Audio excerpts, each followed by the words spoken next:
you're not gonna play as well. But they hurt you. Sun is definitely that problem out there.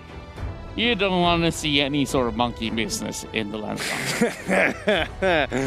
That is true. That is true. No more monkey business this time's round, but they're probably going to be banning out. I'm guessing that it's either they leave open the export or ban it out. I would expect them to ban it out, but Selena, very traditional, very understandable. Team looking to reply. Was there anything else that was really a hindrance for the team in the previous game? Not, I wouldn't say. I feel Akai is situational regardless, so that's not too much of a concern, but I want to see Team like bring out the big guns, you know? Bring out the meta draft, bring out the things that we saw from yesterday and really start popping off. There's still a lot of things to take in. I guess now is the question of, like, do they leave the export for themselves, or is the chance of the Tercemar taking it for their very first pick? So no Roger. I think this is very much target banning on the members of the Tercemar. Meanwhile, one more left from the side of the Indonesian side. So, you know, definitely a very huge respect ban that they've already given into, but since they've already won game number 1, not to say that they have too much of a concern for what they have drafted early on. Yeah, maybe the lane. Maybe the lane. There is a good opportunity that, you know, that Claudia Pixie is going to go for it. We did see it yesterday, so no surprise. That's Cho going to be the ban here. Xborg wide open. Okay, now there's Xborg. We've mentioned Jawhit, Kaja, Kufra, some of the things that can't go wrong as a first pick. But ideally, you want something that's really hard-hitting if you can get it. Then last game, they managed to pick up the Paquito. Honestly, it was slightly underwhelming on maybe the starting point, which he got punished a lot. It's not exactly his fault to say. True, but I gotta give them props, you know. The Paquito is one of the few heroes that has some great 1v1 capabilities, and Xborg being a very oppressive style of EXP or side laner, it's very frustrating. The fact that he not only broke the Firaga armor, but put him down at literally 10% of his HP is already an achievement of itself. There we go. The Xborg pick coming in from the team from the Philippines. Tercemar now looking to respond. So far, if you were to actually have an Xborg on the enemy side, you just want to make sure that somebody has been able to actually handle him, not only in the lane, but in certain team fights where if you have to actually pull a little bit of a lockdown, you just have to go in. So that's where Harley will probably look to really split onto the side lanes, and that's where he will be expecting the Xborg.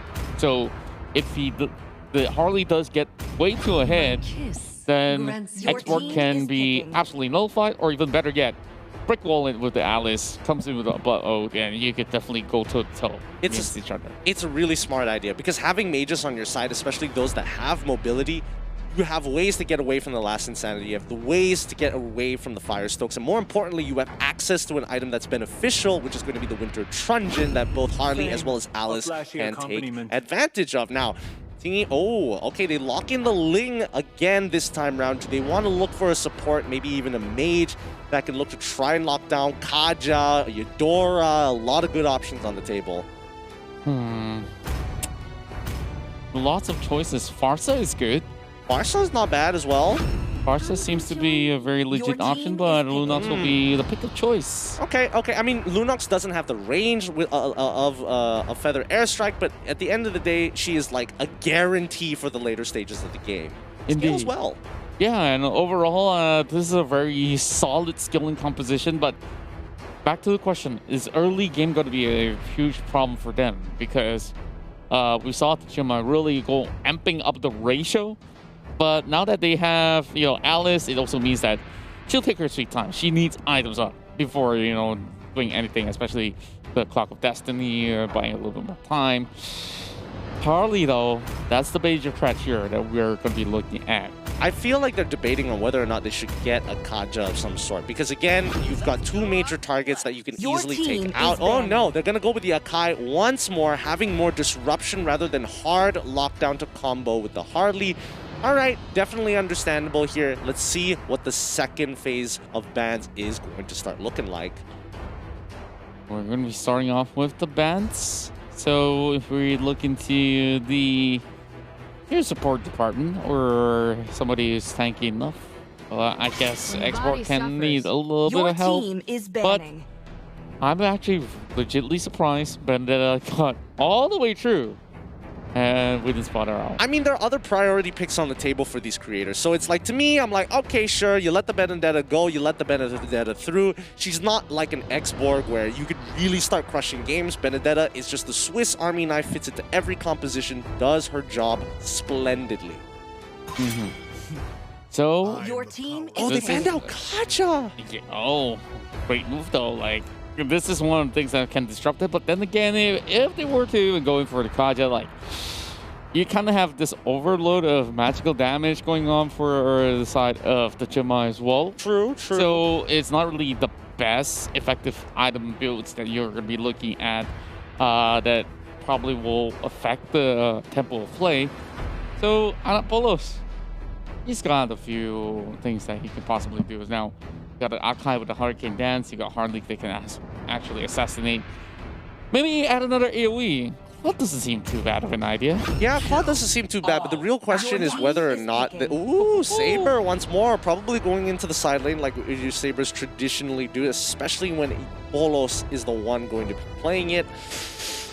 Hopefully it's not a repeat of yesterday where Bolos is basically just trading one for one every single time he gets ganked in the lane. It's pretty annoying. Maybe he might do that. So that, you know... We'll see. We'll just have to wait and see. But Keto, once again, going to get picked up. One more pick to finish up the lineup from team. So long as I can breathe, Okay. my fight goes on. I guess there's a little teaser with words in the background. Hey, you gotta make sure there's flavor in the game, you know? Gotta have those sick voice lines, and especially, you know, those good voice lines. But here we go. Oh, Mincetar? Okay. Show is on. I guess they just really want to find that pick off, especially when they can actually open up the King's Calling, get some of them trapped over and within, so they can't really dash out. Then slowly look to switch the pen tempo up by going for a huge engage. Granger though for Bagas DC. So what are your thoughts on Granger's current state of the game? Well, I think Granger is still very staple in the meta, does a really good job in the early game, doesn't scale as hard compared to the other marksmen towards the later stages, but his mid to early is really, really good and can be used, his ult can be used as utility to slow down his opponents, get that information, and allow the team to come in from an off angle for that big engagement, which I think is going to be important, especially since Escott is going to be on this Mincetar. If Mincetar drops that King's Calling in the middle of the fight, catching Saber, Harley, literally everybody from the side of Tercemar, they all have a dash ability or a mobility ability at the end of the day. Yeah, that's definitely a very fair point as well. And for team, they also do have pretty much huge areas where they can now also cover. So when it comes down to mobility, that's pretty much checked up as well. Maybe for Mincetar, once he goes in, kind of hard to come out, but there is certain chances out there. Not saying that there isn't. So, who do you guys think? We'll take game number 2. Will it be Tercemar with 2-0 lead or team? Oh, another reverse sweep potential, I guess. Maybe. So, it's time for us to head into Career Games Rise to Greatness with Facebook Gaming. All right, let's get this show on the road here. Let's see how they're going to be playing overall, to see if they're going to be okay with the amount of pressure that they're expecting from team here.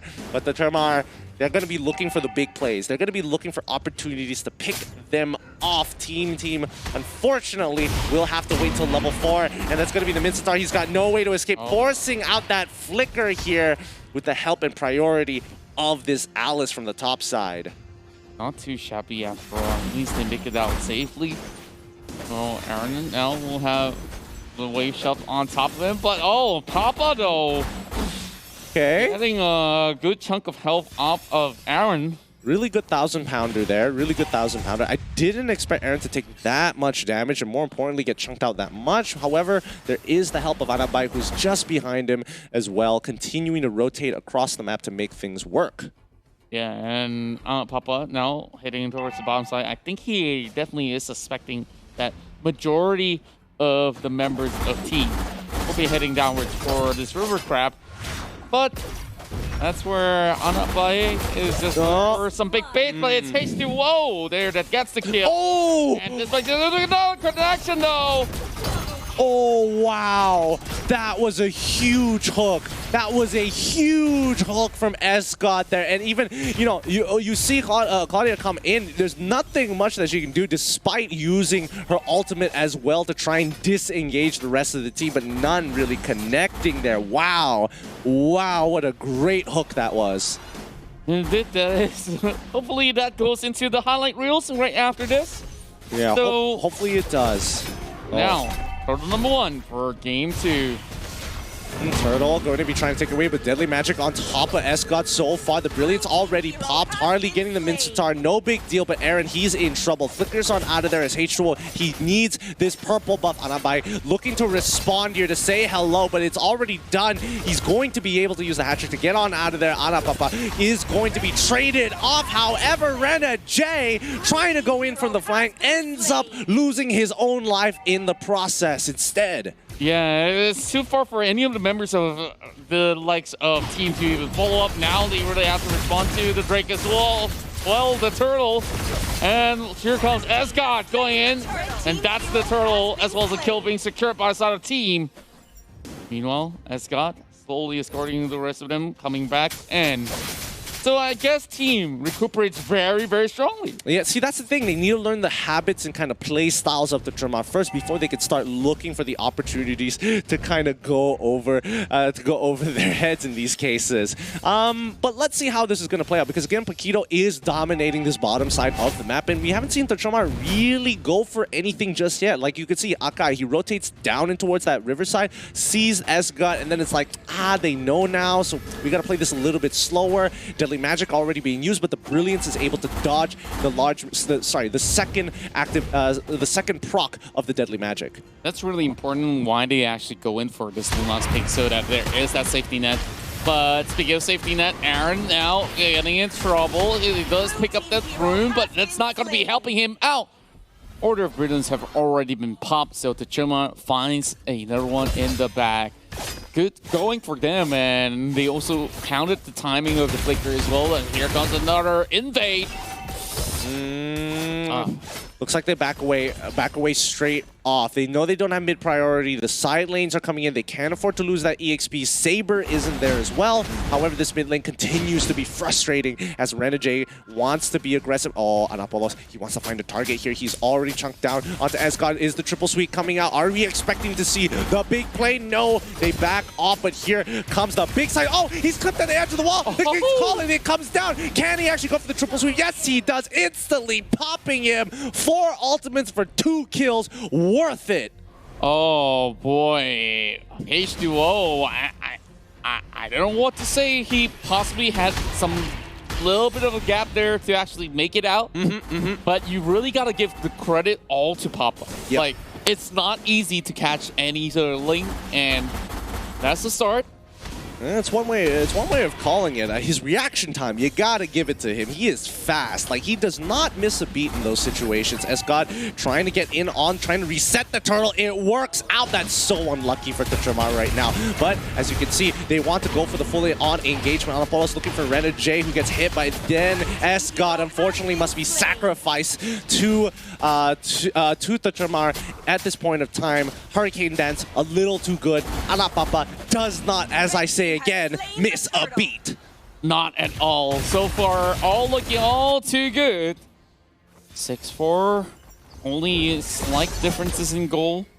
Meanwhile, just looking at Renajay, he doesn't really have the flicker left available for the moment, so gotta wait for a while before going in for another commitment in towards the turtle. But good news is that that's going to take 80 seconds. Meanwhile, turtle takes a lot more, so Anapapa was actually going for a steal. I believe that was a flame shot being thrown right there by Anabai.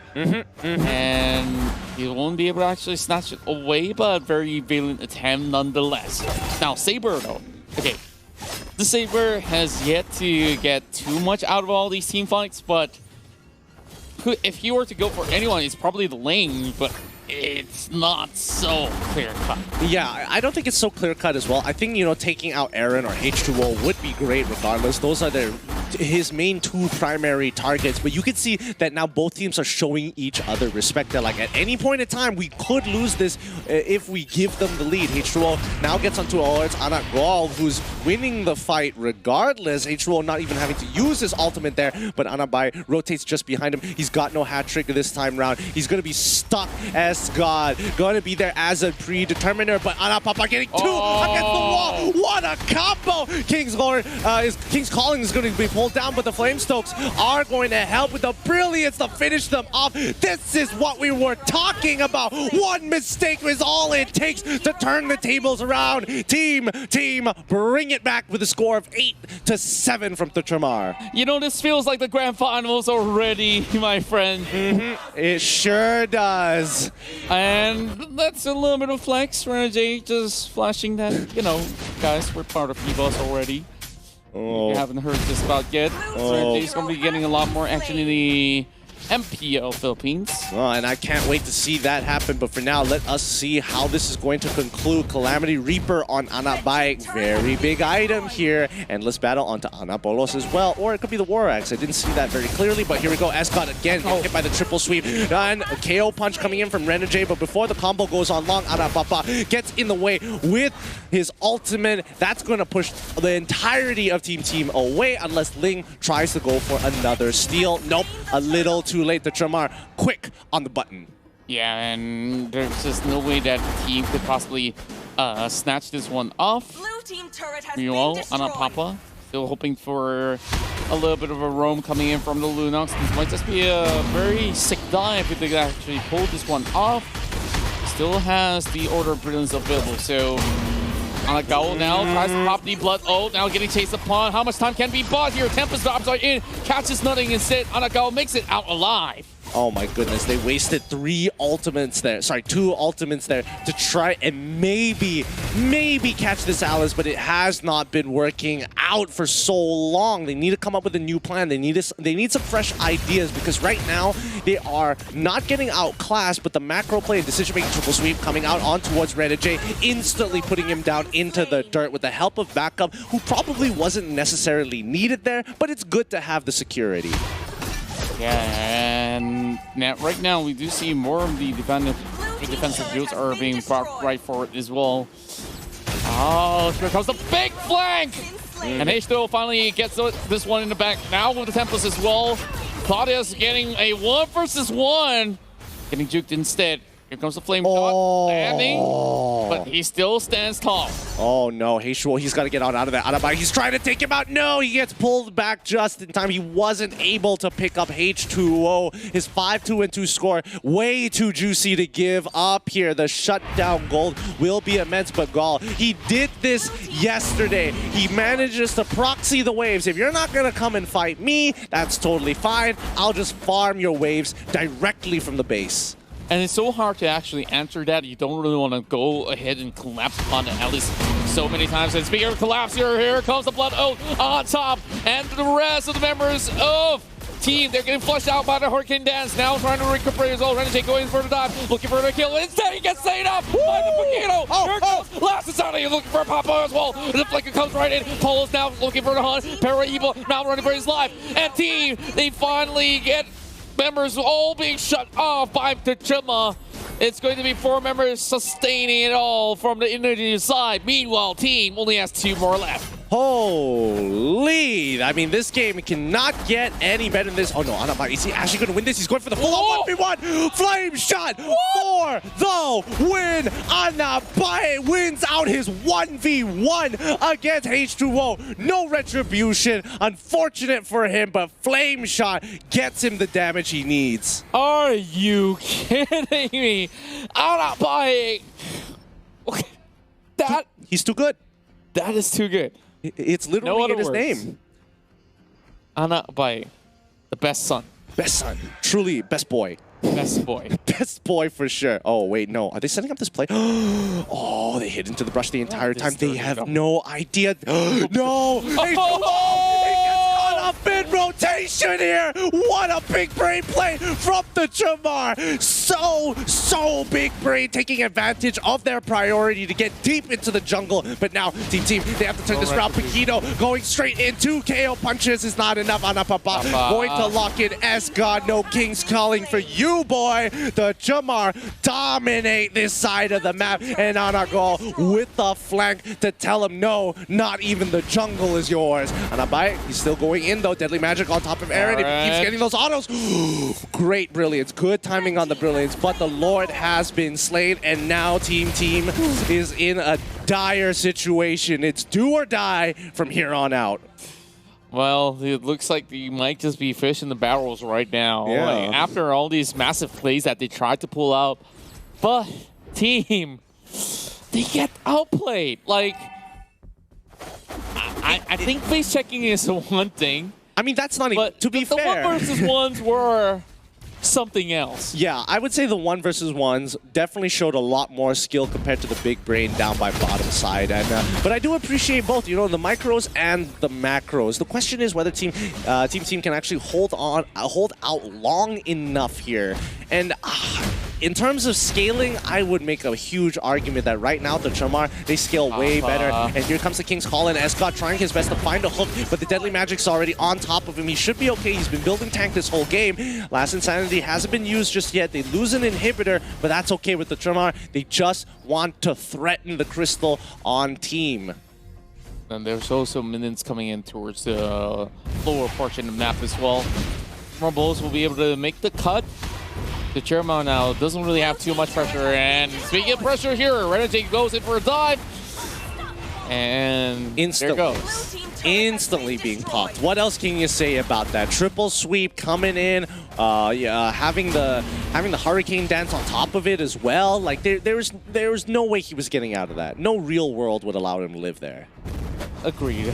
And okay, whoa, that's a good one. Last Insanity, and they're looking for the hunt. Where did that one come from? Escott now trying to hold it for that. But he's trying to make a run for it. Papa still has one thing of HP. Okay. Oh. He's fine. Oh. He's fine. Okay. I need to know the items. I need to know the items. What does Aaron have? He has Impure Rage, but my God, was he about to 3-tap that Harley? Oh, that's why she just has 3 core items down as she's slowly building up to the Holy Crystal. She rushed the Divine Glaive to give her that raw damage against Anabaye. That explains so much.